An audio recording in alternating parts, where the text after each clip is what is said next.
Bonjour, dans cette vidéo, je fais l'assemblage d'un gadget qu'on pourrait appeler la roulette de casino.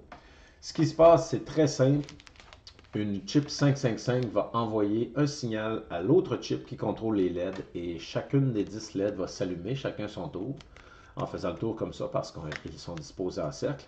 Et ça va ralentir et finir par arrêter sur une seule des LED. Et ça, bien sûr, si le module fonctionne, mais j'ai bien espoir que ça va fonctionner. Donc, ça pourrait être utilisé pour faire un tirage au hasard. Par exemple, on a 10 personnes, on appuie sur le bouton, on attend et la dernière LED qui allume nous donne le nom, le numéro de la personne qui a gagné. Ou ça pourrait être quelque chose qui serait intégré dans un module plus gros, par exemple dans un robot qui change de direction. Bon, la LED qui reste allumée enverrait le signal au robot dans quelle direction prendre, ou quelque chose comme ça. Mais l'important, c'est que notre montage fonctionne et on va aussi s'en servir pour parler du transistor parce que le transistor a un rôle important. Alors, si on regarde ici sur mon écran, là, je sais c'est loin un peu, lorsqu'on appuie sur la switch qui est là à S1, on a le courant qui arrive pour le bouton push button et on a aussi le courant qui arrive dans un transistor Q1. Et ce qui se passe, c'est que quand on met le courant sur le bouton, ça fait ouvrir la valve. Si le transistor, c'est une valve, c'est un robinet, la main qui ouvre le robinet, c'est la base, ici, la patte du milieu. Alors en mettant du courant sur la patte du milieu, ça ouvre le robinet et ça va envoyer du courant dans notre chip 555. Et la chip 555, c'est comme un horloge, ou c'est comme un tic-tac. Il y a du courant qui sort, pas de courant. Du courant, pas de courant. Du courant, pas de courant. Donc, ça va nous servir d'horloge, si on veut. Et à chaque fois que la chip va envoyer une impulsion électrique par la pin 3, ça va dire à la grande chip ici, c'est une CD47, ça va dire allume la LED suivante. Donc, à la première fois que le 555 va envoyer une impulsion, ça va faire allumer la LED 1. L'impulsion suivante, c'est la LED 2, l'impulsion suivante, c'est la LED 3, l'impulsion suivante, c'est la LED 4, et ça va éteindre les autres. Donc, les LED vont allumer une par une. Et rendu à la LED 10, à l'impulsion suivante, ça va éteindre la 10 et rallumer la 1. Donc, ça fait le tour comme ça à l'infini. Alors, allons-y pour le montage. Mais avant le montage, bien sûr, on fait l'inventaire de nos outils. Et on va commencer par le multimètre, indispensable multimètre. J'utilise un Mastec MY68. Mastec MY68, j'utilise la troisième main qui va aller juste ici. J'ai un fer à souder avec un interrupteur, un sélecteur de température et un affichage de température et des pointes rechargeables, dis-je, avec une pointe de 1 mm plate. Je vais utiliser aussi mon Power Supply qui est juste ici. C'est un Sky Top Power STP 3005H. Mais c'est très commun, c'est pas absolument important la marque. L'important, c'est que le voltage soit précis. On va sûrement utiliser aussi des cutters. J'utilise des cutters Mastercraft et j'ai des pinces de précision Tooltech. Et j'utilise aussi des bonnes vieilles piles 9 volts Panasonic, peut-être avec un battery clip si ça va servir. Et mon étain du jour, ça va être un petit restant d'étain, je pense que c'est du 0.6. Et alors, allons-y avec le montage. Ça devrait être un montage quand même assez simple et assez rapide. J'ai pas compté les trous, mais chose certaine, on va pouvoir faire un blitz de LED. Et j'essaie d'améliorer la vue de la caméra pour pas avoir la craque de terre dans le écran. Ça c'est pas si pire. OK. Alors allons-y avec le montage. On ne nous a pas donné énormément de détails sur le plan. Au moins, on a un plan. Hein, c'est notre petit plan ici. Alors, comme j'expliquais, comme j'avais montré à l'écran, on a notre transistor. Donc, le courant, ça ne va pas simplement être appuyé sur un bouton et tout de suite donner du courant à la chip 555. Parce que la chip 555 est déjà nourrie. Elle a sa source d'alimentation qui est juste ici et son ground qui est juste ici. Et le bouton va servir à déclencher trigger. Et aussi, il y a un capaciteur qui est juste là. Donc, quand on appuie sur le bouton, quand on tient le bouton, ça permet au capaciteur de se charger. Il va se charger. Et quand on lâche le bouton, le capaciteur va se décharger ici et continuer un petit peu d'envoyer du courant dans le transistor. Il va en envoyer de moins en moins à mesure qu'il se décharge. Donc, la pulsion va être plus lente et le LED, ça va ralentir à mesure que les LED vont s'allumer une par une. Vous allez voir le résultat à la fin. Si vous n'avez pas de patience, allez tout de suite à la fin. On est déjà à 5 minutes dans la vidéo. Je prends le pari que la vidéo va être environ 35 minutes, 40 minutes. comme d'habitude finalement. Et j'ai remarqué que c'est pas nécessairement les montages plus petits qui prennent moins de temps. Ça peut arriver que les montages plus petits, et ça prend autant de temps qu'un montage plus grand. Donc, voyons voir la plaquette. Super belle plaquette, top qualité. On est bien affiché des deux côtés. On voit que tout est beau sur la plaquette. Et je pense qu'on est prêt. Donc, c'est top qualité, super rigide, indestructible. Elle va être là encore dans 1 million d'années. Et j'ai envie de commencer avec le socket. Donc, le socket de notre Decade Counter. Donc, c'est la grosse chip. Et à chaque fois que la grosse chip reçoit une impulsion, c'est une CD47. À chaque fois qu'elle reçoit une impulsion, elle fait allumer un des 10 sorties différentes. Donc, ce ne serait pas obligé nécessairement des LED, ça pourrait être des buzzers, ça pourrait être des relais qui activent d'autres choses. Mais un montage comme ça, c'est super intéressant parce que ça permet d'expliquer le fonctionnement du transistor, de la NE555 et de la CD47 aussi. Et c'est un super montage. Et si ça fonctionne bien, il y a peut-être des chances que j'en rachète encore quelques-uns. Et on va constater sur notre socket, je peux commencer à approcher ma loupe, on va voir sur notre chip socket qu'il y a une petite notch, il y a une petite coche juste ici. Alors la coche, ce ne serait pas vraiment grave si on l'installe à l'envers, entre guillemets. Voilà, ah, il a été très fin, ça va être préinstallé. Alors allons-y, et avec les doigts, on peut repousser les pattes vers l'intérieur. Comme ça n'ira pas déranger d'autres soudures. Hein? Hey, c'est-tu donc fin? N'est-ce pas que c'est agréable une caméra qui permet de faire un gros plan comme ceci? Et je peux appuyer sur un bouton pour avoir un meilleur zoom. Alors, je démarre mon fer à souder. Mis à part la surface de travail que je pourrais améliorer un petit peu le design, je commence à être assez content. Et la position du micro aussi, pas toujours idéal. Je suis assez satisfait de ma station de travail pour mon studio. Excusez. Ok, chill baby, chill. Chill baby, chill.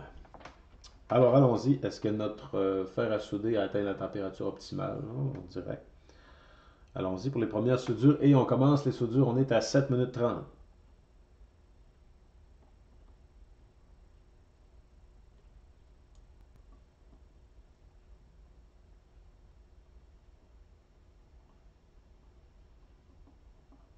C'est beaucoup trop long comme soudure, beaucoup trop long. J'ai pas eu l'impression que j'étais à 265 degrés, j'avais l'impression que j'étais à 250. On va monter ça à 270. Monter ça à 270. Allons-y avec 5 degrés Celsius de plus. Si vous avez envie de laisser un commentaire sur ma chaîne, il faut savoir que... Hop, ok, ça c'est caché. Il faut que les commentaires sont examinés avant d'être publiés.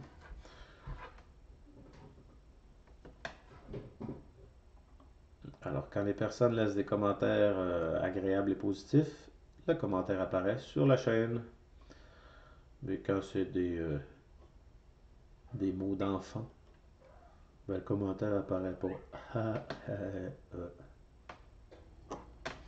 Et ça évite à des gens que des gens placent des commentaires inutiles. On va dire inutile, euphémisme encore. Mais règle générale, les gens qui viennent regarder les vidéos sur ma chaîne, c'est parce qu'ils sont vraiment intéressés à l'électronique. Alors ça filtre les badauds. Je crois que nous sommes le 24 septembre 2022. Comme le temps passe, voilà, nous avons fait la chip socket. Et révision tout de suite. Voilà, chip socket et qui va être en place. Maintenant, on va faire chip socket pour le petit NE555. Et encore une fois, on regarde bien dans la petite chaussure. Observez bien la petite chaussure pour trouver sur quel sens vous l'installez. Oui, comme je dis dans toutes les vidéos qui incluent des chips, on peut tout simplement souder la chip sur le board, mais si jamais il y a un bug, c'est l'enfer à dessouder. L'arracher morceau par morceau. Alors c'est mieux un chip socket.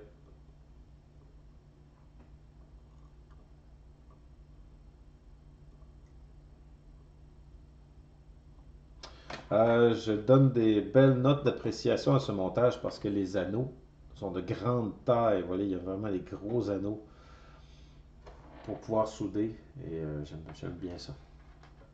Alors, voyons voir de quelle façon la chip, pas la chip, mais le push button. Oh, push button a été très facile à installer. Ho, ho, ho. Tout s'est installé du premier coup. À date, c'est très encourageant. Donc, j'avais oublié une pin sur le chip. Donc, à date, c'est très encourageant sur le module en tant que tel.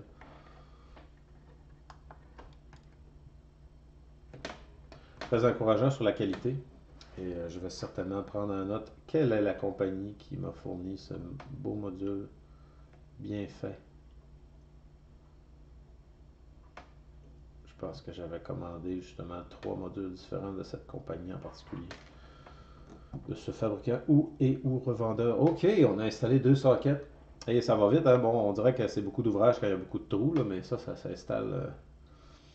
On fait une rafale, on y va en rafale. OK, VCC ici, j'imagine qu'il avait prévu avoir un petit bloc. Mais il n'y a pas de petit bloc. Et je vais le laisser comme ça pour tout de suite. Transistor. Le transistor. Le transistor. Transistor qui va aller juste ici. C'est un bon vieux 90-14. Donc c'est un PNP. Est-ce que c'est ça? Ouais. Enfin, je ne veux pas induire personne en erreur. À vous de vérifier. 90-14. Les transistors, vu qu'elles ont 3 pattes, souvent ça tient très bien tout seul. C'est pas nécessaire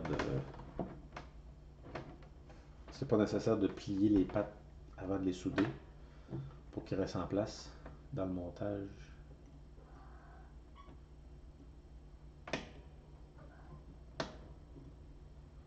Mais que ce montage-là se fait bien rapidement. Mais c'est formidable. Placement de caméra ici. OK, formidable. Transistor, allons-y, éponge, éponge, éponge. Petit bocal d'éponge. Qu'est-ce qu'on mettrait bien? Allons-y avec un capaciteur. OK, notre capaciteur qui est ici est de 47 ultra faradés. Et je vois que là, c'est là qui va la grande patte.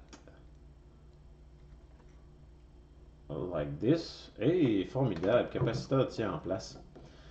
Ce montage gagne des points à chaque instant.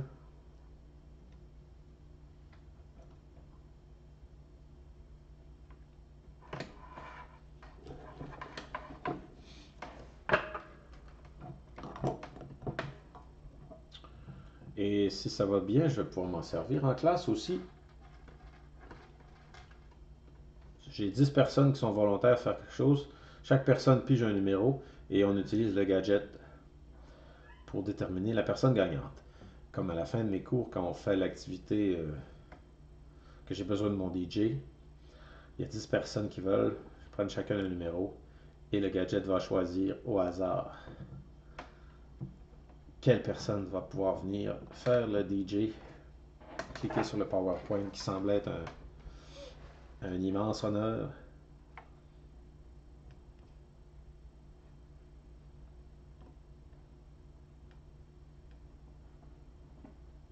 Un minou, j'ai mon minou dans le dos. Le petit chat est assis sur la chaise dans mon dos. Ok, cette soudure-là n'était pas très belle. On va pas s'en vanter. Ok, bon, c'est pas trop mal. Ils sont un peu croches là, mais si j'essaie de les décrocher, ça risque de les briser. Alors tant pis. Ils vont rester comme ça. Ok, hey, c'est très rapide. Maintenant, on a une diode tout à fait ordinaire qui, parce que le module, je crois, nous permet d'avoir 2 sources d'alimentation possibles. Et on ne veut pas que les sources d'alimentation entrent en conflit l'une avec l'autre. Alors avec une diode, ça va empêcher d'avoir des conflits l'une avec l'autre. Et la diode, le signe de la diode est ici. Alors on voit que ça, c'est la petite bande sur la diode. On va aller de ce côté-là. Alors on installe la diode. Comme ceci. Boum. C'est fait, c'est chouette. Mais c'est chouette tout cela. OK. OK, like this. Éponge, éponge, éponge, éponge, éponge. C'est le temps de la chasse. J'ai été faire une promenade hier en véhicule tout-terrain dans les sentiers de notre arrière-pays. Il y avait beaucoup de chasseurs qui chassent l'orignal. Ah, les chasseurs, les fameux chasseurs. Les chasseurs. Les chasseurs à la chasse. Ils sont très stressés, les chasseurs. Hein, ça coûte tellement cher. Là, j'ai des résistances. J'en ai deux comme ça. Et j'en ai une petite. Donc, deux résistances pareilles. 470 000, 470 000, ça doit être les deux là. Puis l'autre, ça doit être une 1000. OK. Qu'est-ce qu'on fait? Bien, comme toujours, on teste avec notre multimètre. Parce que j'ai appris à me méfier des kits. Les kits, parfois, ont des résistances de trop, ont des résistances manquantes, c'est pas la bonne grosseur. Voyons voir, ça devrait être 970K. 900... Hein? 0,46 millions. 0,46 millions. 0,470. OK. Donc ça, là, c'est beau. Et je vais tester l'autre aussi. Oui, il y a le code couleur, il y a les petites bandes de couleur, mais j'ai comme pas envie de les lire quand j'ai un multimètre. Le multimètre va pas mentir. Même une bande de couleur, en principe, ça devrait pas mentir, là, parce qu'ils en font des millions, des millions. Et là, on a un 9K, 9K, ça veut dire 9000.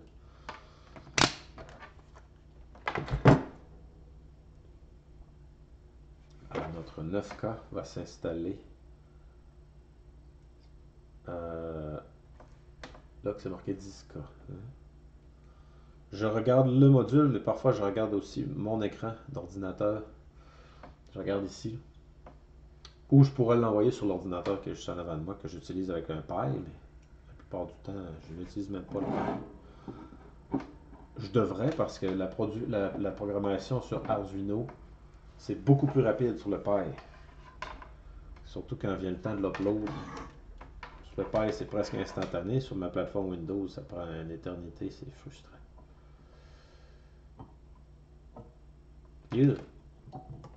Non, j'ai pas fait là encore la coupe de cheveux. Tout le monde attend avec impatience la fameuse coupe de cheveux. Mais vu qu'il n'y a pas beaucoup de composantes, ça ne me dérange pas d'attendre. On va faire tantôt. Ils sont pas dans les jambes, disons. C'est pas une nuisance. OK. Alors, on a une résistance de 470 000 ohms. Puis une patte. Like this. Et notre autre résistance de 470 000 ohms. Et je vois que normalement, il y a un petit bloc bleu. Alors, le bloc bleu qui va là avec les vis, là, le terminal block, ça se peut que j'en aurais dans mes boîtes. Mais au lieu de nous donner ça, ils ont fourni un fil. Ils ont fourni ça qu'on pourrait souder directement dedans. Je vais le souder dedans parce qu'il est fourni dans le kit, puis j'ai l'habitude de mettre ce qui est dans le kit et pas mettre d'autres choses. Est-ce que je vais le mettre sur ce sens-là ou l'envoyer de l'autre côté? Je pourrais l'envoyer de l'autre côté aussi.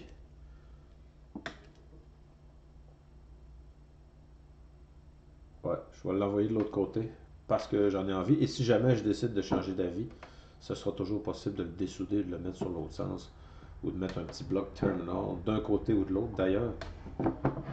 Parce qu'il y a tellement d'espace entre les composantes qu'on pourrait mettre un terminal de batterie d'un côté ou de l'autre. OK, donc si c'est votre première vidéo, vous voyez la technique, on plie une patte de la composante, ce qui nous permet de souder l'autre bien droite. La composante reste en place, on peut aller appuyer à l'arrière. Si on trouve que c'est pas trop joli, ok, c'est assez joli. Alors on redresse l'autre patte et on effectue la deuxième soudure. Voilà. Même chose pour celle-ci.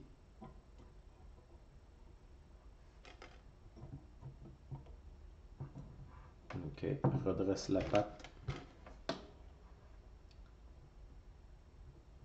Voilà. Et OK, ça avance très rapidement. On avait commencé à quoi? Il était 7 minutes. Je crois qu'il était 7 minutes 30. Donc c'est assez rapide. Et qu'est-ce qu'on a fait maintenant? Ouais, c'est ça la résistance, hein. Je pensais que. Je me doutais bien qu'elle n'était pas aussi collée sur le board que j'aurais voulu.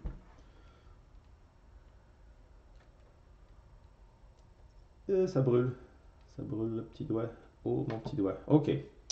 Parfait. Alors c'est beau comme ça. Et on va faire maintenant les LED.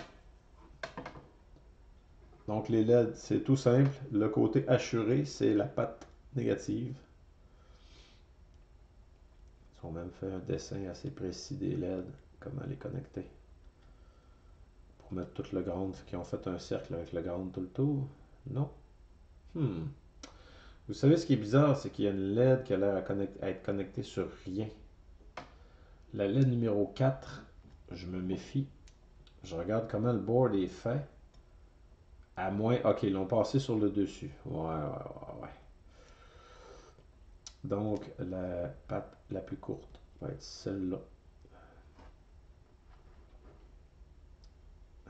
Comme ceci.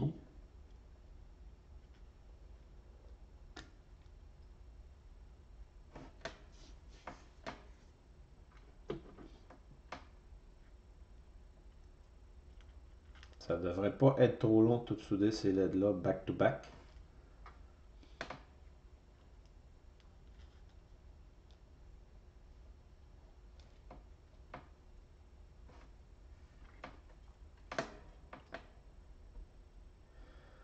Je répète encore le principe. En appuyant sur le bouton, ça l'envoie du courant dans la base d'un transistor et ça permet au courant qui arrive dans l'émetteur de passer jusqu'au collecteur. Et le courant sort par le collecteur et va déclencher la chip 555 et la chip 555 va se mettre à envoyer des impulsions électroniques. C'est-à-dire, il va mettre du courant, pas de courant, du courant, pas de courant. C'est comme s'amuser avec le bouton de la lumière. Clic, clic, clic, clic, clic, clic, clic, clic, clic. Et à chaque fois que la grosse chip va recevoir une impulsion électronique de la 555, elle va allumer la LED suivante. Elle va éteindre la 1, elle va allumer la 2. Après ça, elle va éteindre la 2, allumer la 3, éteindre la 3, allumer la 4, ainsi de suite, jusqu'à 10.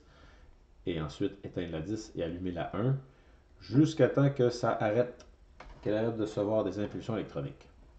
Quand on relâche le push button, vu qu'il va y avoir un capaciteur qui va être chargé d'électrons, si on veut, on va dire, ça fait que la chip 555 va faire des impulsions de plus en plus lentes jusqu'à temps que le capaciteur soit vidé. Le capaciteur, c'est un peu un genre de pile. OK. Bon. J'ai installé toutes les LED. J'ai plié les pattes. Et je vais commencer la soudure. Je commence maintenant. Avec éponge, éponge, éponge. Bon. Pour que tout soit beau, une LED, mais appuyez avec le doigt en arrière pour bien l'asseoir. Voilà, elle est bien assise. J'en mets un petit peu. Je vais appuyer derrière. Bien assise. On fait le tour. C'est pas nécessaire d'éditer les vidéos. De toute façon, faire une vidéo, vu que ça prend déjà 40 minutes, j'ai pas envie de remettre des minutes de plus.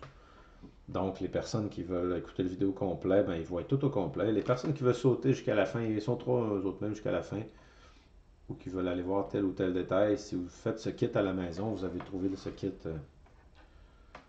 sur Internet, puis vous dites, hey, je vais voir quelqu'un qui l'aurait assemblé. Ce que j'ai fait moi-même pour à peu près tous les kits. Euh, avec Arduino, avec des ESP32. Je vais voir qu'est-ce que les autres ont fait. Quand je suis bloqué, bien sûr. Parfois, on peut faire des kits sans être bloqué jamais. D'autres fois, on va consulter qu'est-ce que les autres ont fait. C'est quoi leur truc. OK. Alors, il reste 3 LED et ensuite, on va décrocher les petites pattes croches. finir de souder les LED et ensuite l'ultime coupe de cheveux.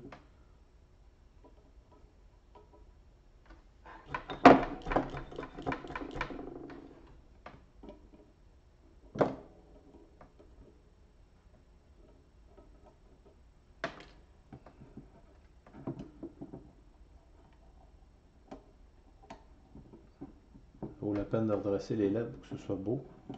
Si tu le fais beau, ça va être beau longtemps. Si tu le fais laid, ça va être laid tout le temps.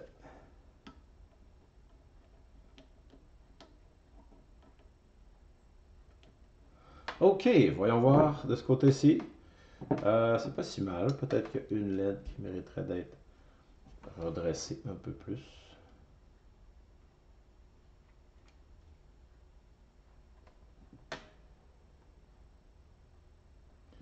Bon, comme ça. Voilà, me voilà satisfait. Maintenant, on va souder les deuxièmes pattes, les pattes pliées. C'est les pattes que j'ai dirigées vers l'extérieur. C'est toutes tes pattes ground. Alors, après avoir redressé toutes les pattes des 10 LED, on va faire maintenant un blitz. Le blitz final. Ensuite, on installe le fil d'alimentation. Et ensuite, on va installer les chips. Et puis, c'est tout.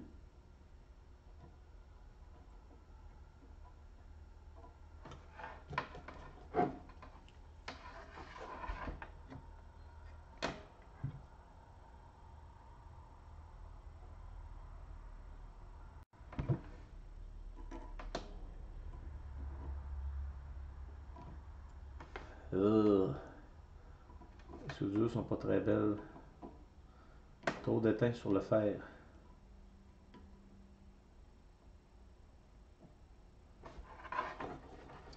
Quand il y a trop d'étain sur le fer, ça peut donner l'impression que c'est bien soudé, mais c'est pas bien soudé. Quand il y a de l'étain dans l'anneau, il faut chauffer l'anneau.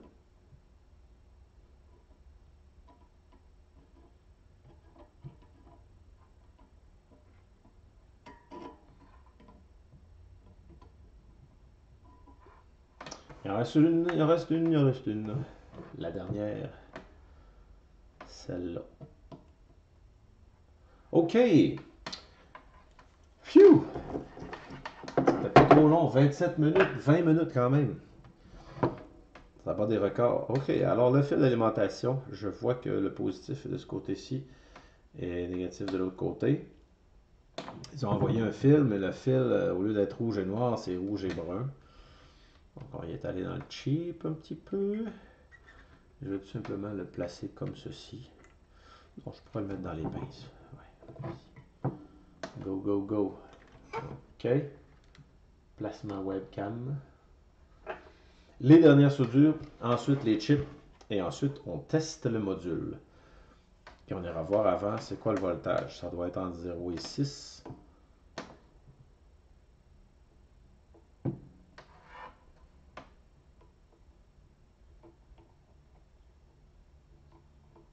Oh, super!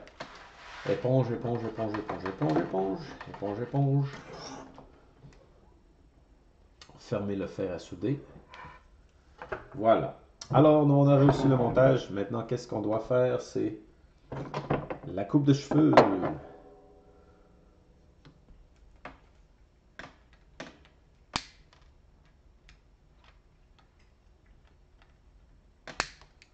Et on coupe la partie qui dépasse. On ne coupe pas dans la soudure. On coupe le petit surplus, ce qui dépasse la soudure.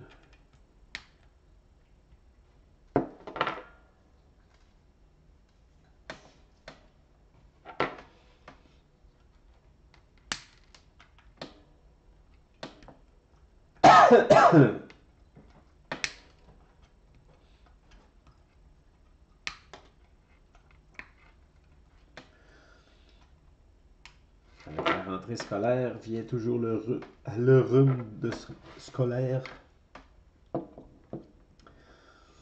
C'est bon pour le système immunitaire, travailler dans une école. Hein? Ça le stimule. Les petites mains sales qui touchent à tout. Bien. Je n'ai pas me parler du naturel surtout. OK. Alors voici le gadget. Les pins extra ici, je peux les laisser, c'est pas grave. Ça fait un look. Maintenant, ajoutons les chips. Pour ça, je vais réutiliser encore ma loupe.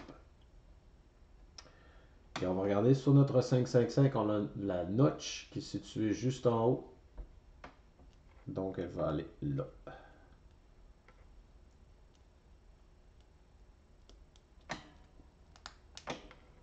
Wow, sans problème. Bon, parfois ce genre de chip ici, là, il y en a quoi? 14, 3, 4, 5, 7, 8, c'est une 16 broches, 16 pins. Parfois ils sont récalcitrantes, parfois non. Ok, la notch comme ça, le petit point là. Le petit point nous indique pin 1. Ok, et c'est comme j'avais prévu. Et c'est là que les pinces de précision vont entrer en jeu. Alors on prend toutes les pins au complet, comme ceci. On les enligne, on les met très doucement vers l'intérieur.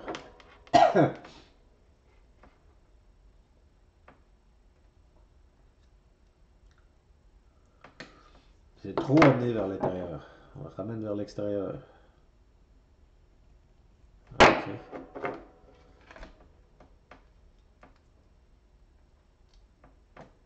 C'est toutes des composantes que je connais. Je connais le counter, je connais la chip 555, donc il n'y a pas de mystère. Ça devrait fonctionner. Selon le plan, logiquement, le plan, ça dit que ça devrait fonctionner. Je suis pas un expert dans tous les plans, mais le plan que j'ai vu, ça devrait marcher. Ok, alors on est prêt pour le test. On peut déplacer la webcam un petit peu pour voir notre gadget juste ici. Et on va s'avancer notre power supply pour aller chercher quoi, 3 volts, 5 volts. On va aller 5 volts. La 555, j'utilise généralement 5 volts. Donc parfois une batterie 9 volts. Tiens. Alors allons-y. Comme le power supply. On démarre ça et on va monter ça à 5 volts. Ok, la 1, vous voyez la pin 1, pas la pin 1, la LED 1 s'allume. Je vais lui donner 5 volts précis. Là. Ok, vous êtes prêts? Attention, 3, 2, 1, test. Après combien de temps? Là, on est à 32 minutes, on a commencé à 7 minutes et demie. Et il n'y a aucune LED qui reste allumée, bravo!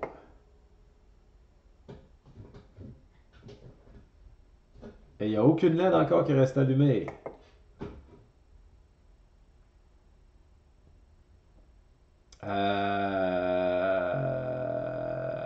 Pourquoi il n'y a aucune LED qui reste allumée? Pourquoi? Pourquoi? Il y a cette LED-là qui allume mal aussi, là. C'est un petit besoin de petite soudure. Petite soudure d'appoint, il y a une LED, je pense, c'est pas la LED. C'est pas la LED qui est endommagée, c'est moi qui dois reviser ma soudure. J'ai quelques soudures à reviser. Ok, on va refaire celle-là. Quand le fer s'allume, on va amener le fer à 280 degrés. Et revision des soudures. Comme j'ai dit, quand il y a une grosse goutte d'étain au bout du fer, ça fait pas des bonnes soudures. Ça peut faire quelque chose qui ressemble à une bonne soudure, mais c'est pas une bonne soudure. Le contact électronique se fait pas, et là le module marche pas, puis on dit voyons, qu'est-ce qui marche pas? Il m'a envoyé un module défectueux. Ou bien le plan était erroné ou quelque chose.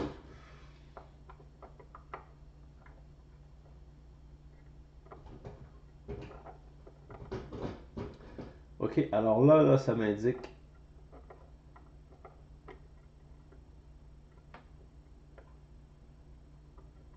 Là, j'en ai redonné à plusieurs. Ça, c'est beau, ça, c'est beau. Ça, c'est beau. Ouais. Ok. Donc, après avoir révisé toutes les soudures, on peut recommencer. Allons-y. Jeu de hasard. Oh, c'est numéro 6 qui a gagné. Le gagnant est le numéro 10. Et le gagnant est le numéro 6. Et le gagnant va être le numéro 2. Alors, si je tiens le bouton sans arrêt, ça tourne. Ça ne va pas arrêter. Et quand je lâche le bouton, le capaciteur se décharge. Et à mesure qu'il se décharge, le transistor ferme le robinet tranquillement parce que le voltage baisse. Si on dit que le capaciteur qui est ici, on va essayer de faire un zoom. OK. Like this. Le capaciteur qui est ici agit comme batterie. Quand on met le courant qui arrive du bloc pile ou du power supply passe dans le transistor et ouvre la valve. Alors, ça permet au courant d'aller dans la chip et la chip envoie ses petites impulsions. Et à chaque fois qu'elle envoie une impulsion dans la grosse chip, ça fait allumer une LED différente. Quand on relâche le bouton,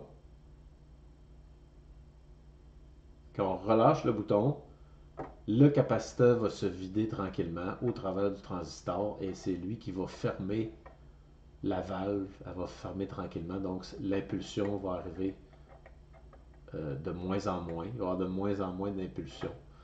Le temps d'une impulsion à l'autre va s'étirer, ou on pourrait dire. Alors, le gagnant, c'est le numéro 8. Et pour finir cette vidéo, ça n'a pas été long, hein, c'est exactement, j'avais dit 35 minutes, 40 minutes. On est à 36 minutes. Pour terminer la vidéo, on prend des paris, on va resetter la chose.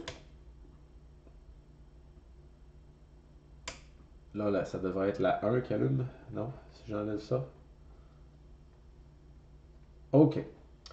Alors, prenez vos paris. Moi, je parie sur le chiffre 6.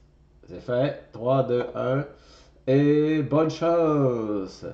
Et le grand gagnant est le chiffre 1. Alors, j'ai pas gagné. Et c'est tout. Merci beaucoup. Petit module fonctionnel, je vais vous le recommander. Si vous faites partie de mes étudiantes tous, je vais certainement vous donner le lien. C'est un petit module qui se fait bien. C'est de niveau débutant et ça permet d'expliquer un peu la chip. Et bien sûr, notre bon ami, le transistor. Alors, je vais prendre mon screenshot. Pareil pour prendre mon screenshot, faire mon thumbnail. Tiens, ça serait pas pire, ça. Alors, je vais chercher mes commandes. Ça va être Shift Print Screen. Et ici, mon petit clavier. Vous êtes prêts? Attention, je vais prendre le thumbnail. Voilà, c'est fait. Merci, à la prochaine. Il nous reste une dizaine de modules à faire avant la fin de cette série, hélas. 10 modules. Le prochain, qu'est-ce que c'est? Ah, vous allez voir, ça va être une surprise. Bye!